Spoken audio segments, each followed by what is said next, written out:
Heart check ulit tayo. Let me ask you something honest. Have you ever shared something and then what you got, a rejection? Instead na tanggapin ka, pinagtawanan ka lang o kinutya ka lang. And masakit yon. Ganito rin ang naramdaman ni Jesus. Jesus experienced this kind of rejection. In the gospel today, he went back home to his hometown. When he started preaching, sharing the gospel, then he was rejected. Sabi nila, kilala namin siya. Isn't it? He is the son of the carpenter. And he has no right to speak like this. Kaya siya ay kinutya. That's why Jesus said, he is not being accepted in his hometown. And he even said, even Elijah and Elisha, at that time, during their time, God's blessing went to all those people who have faith outside the Israelites even. Because they have an open heart, open faith to God. So this is the reminder of God to all of us na kung saradong puso natin, hindi natin matatanggap yung kanyang gagawin sa buhay natin. He cannot work in our lives because of, sabi natin, alam ko na yan, Lord. Ayaw kong gawin yan, o alam ko na yan. Sometimes we are like that.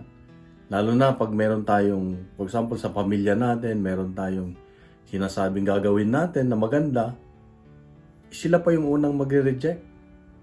At sila pa yung unang sabihin, hindi mangyari yan kasi kilala ka namin.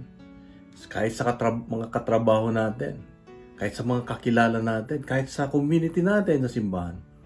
If they know who we are, yung bang masyado na nilang tayong kilala, hanggang doon na lang ang pagtingin nila sa atin na kaya natin gawin. Pero if they open their minds, then they will see how God moves into the lives of other people. Ganon din tayo. If we open our hearts to God, na may mga possibilities na, totoo Lord, gusto mong gawin ko ito. Totoo Lord na meron kang gustong ipagawa sa akin, makakabuti ito. Then I will say, okay Lord, gawin mo, may your will be done. Pero kung saradong puso natin or na sabi natin, Lord, wag na lang. Alam ko na ang mangyayari sa akin, hindi ko kaya yan. Then we are closing the possibility that God will pour blessings upon blessings to us. And this is the reminder of the Lord to us, to all of us, na every day, every time, maganda nga pag gising natin, Lord, ano naman yung mga oportunidad na ituturo mo, ibibigay mo sa akin ngayon. I am open, Lord, I am open. Binubuksan ko ang aking puso, ang aking isipan, na gawin mo kung anong gusto mo. If we are open to that, then God can move freely in our lives. Then we feel yung blessing niya and we are being guided by Him.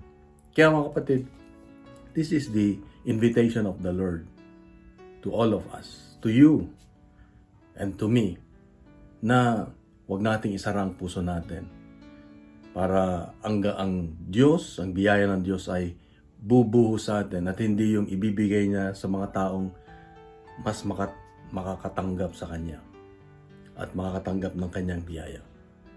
So, let's thank the Lord for all these opportunities. Lord, Heavenly Father, we thank you at binibigyan mo kami ng oportunidad na ma-experience namin yung biyaya, yung grasya mo, yung pagpapagaling mo, yung presence mo sa buhay. We are opening our hearts, oh God, so that you can move freely into our lives. All these things, Father, we ask and pray through your Son, Jesus, with the Holy Spirit, one God, forever and ever. Amen. Lunes po, iniling ko lang po na ibahagi po natin ang ating gospel reading, gospel reflection sa mga kakilala natin upang pabiyayaan din sila. At punuin natin ng good news ang social media. Ito ang ating misyon. Gawin nating viral ang salita ng Diyos lagi. At kung mayroong isang salita na gusto mong pag nilayan ngayon, ano yon? Maaring open our hearts or surrender to God, God's will, pwede natin isulat dito po sa comments. Sa mga palang araw sa iyo at sa mga mahal sa buhay, dinadalangin ko na ang buong linggo mo ay magiging mapayapa, masaya, at puno-puno ng biyaya kasama mo ang Diyos. Amen.